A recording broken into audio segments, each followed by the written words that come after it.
नानक देव जी का पहला साक्षात्कार गंगा के किनारे हुआ। वृंदावन पावन पुलिन, ये सब गंगा की रेती पे। वृंदावन पावन पुलिन प्रियालाल, ये गंगा की रेती, सेनपुर। साक्षात गंगा से प्रकट होते हुए सिद्ध मां, बड़े चमत्कार गंगा मैया के, बड़े चमत्कार, अद्भुत। मतलब वाणी लड़खड़ाती है उनकी महिमा को, कहते हैं कि वो महिमा तो इस जीवन में देखी ना, इसलिए बड़ी दिव्यता गंगा जी में। गंगा जी के नाम का स्मरण मात्र करने से पाप फर्रा जाते हैं। जो गंगा जी की डुबकी लगाता है वो महापापी भी पावन हो जाता है। विश्वास हो जाए, विश्वास हो जाए। गंगा जी में स्नान करके, आचमन करके, गंगा में ही जब पितरों का तर्पण किया जाता है तो पितरों को बहुत तृप्ति होती है और पितर मुक्त होने लगते हैं। जैसे अग्नि के संसर्ग से रुई भस्म हो जाती है, ऐसे ही गंगा जी के स्पर्श से शारीरिक, मानसिक, वाचिक तीनों प्रकार के पाप भस्म हो जाते हैं। गंगा गंगेत यो ब्रूयाद योजना नाम सतैरपि,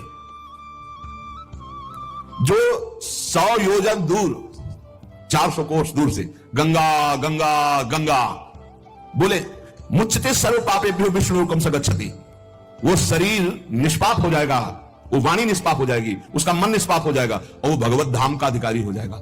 जो 400 कोस दूर से भी गंगा गंगा गंगा, सब गोरा ही गोरा है। गंगा जी गोरी, महादेव जी गोरे, तो फिर उन्होंने उठा के फेंक दिया ऐसे गोरे प्रेम रसासों में। कभी सोचा नहीं था कि कभी वृंदावन, कभी सोच में नहीं था वृंदावन। बड़ी अनन्य बात है, इतनी निर्भयता थी।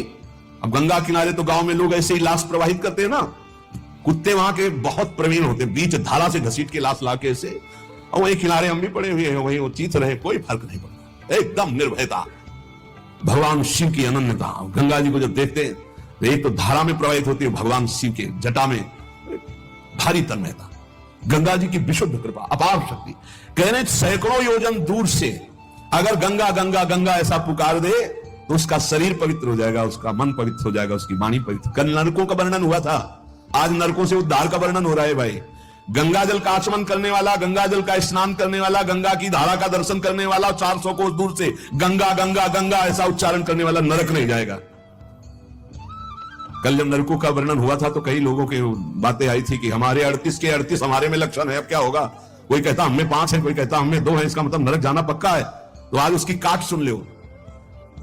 नाम संकीर्तनम यस्य सर्व पाप प्रणाशनम, करना मत अवलो नसानी अपना न सही। पहले नियम लो कि आज के बाद नहीं करेंगे। नाम कर, संकीर्तन करो, प्रभु का चरणामृत पियो।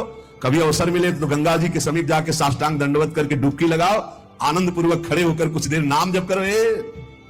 नरक वरक नहीं मिलेगा, सब बढ़िया मंगल हो जाएगा, पर करना ही पड़ेगा। कह रहे जो गंगा जी में स्नान के लिए कभी नहीं गए, ना गंगा जी का नाम लिया, ना गंगा जी पे श्रद्धा करते हैं, ऐसे लोगों की जीवन में जो आचरण बनते हैं वो बड़े निरर्थक होते हैं और ऐसे लोगों की ही दुर्गति होती है। पर गंगा जी का एक बार का स्नान निष्पाप कर सकता है, पूर्ण विश्वास होना चाहिए। एक बार हरिद्वार में बहुत लोग गंगा स्नान कर रहे थे, पार्वती जी ने कहा कि देखो इन सबका उद्धार पक्का हो गया, क्योंकि हम देवी की महिमा को जानती है गंगा की।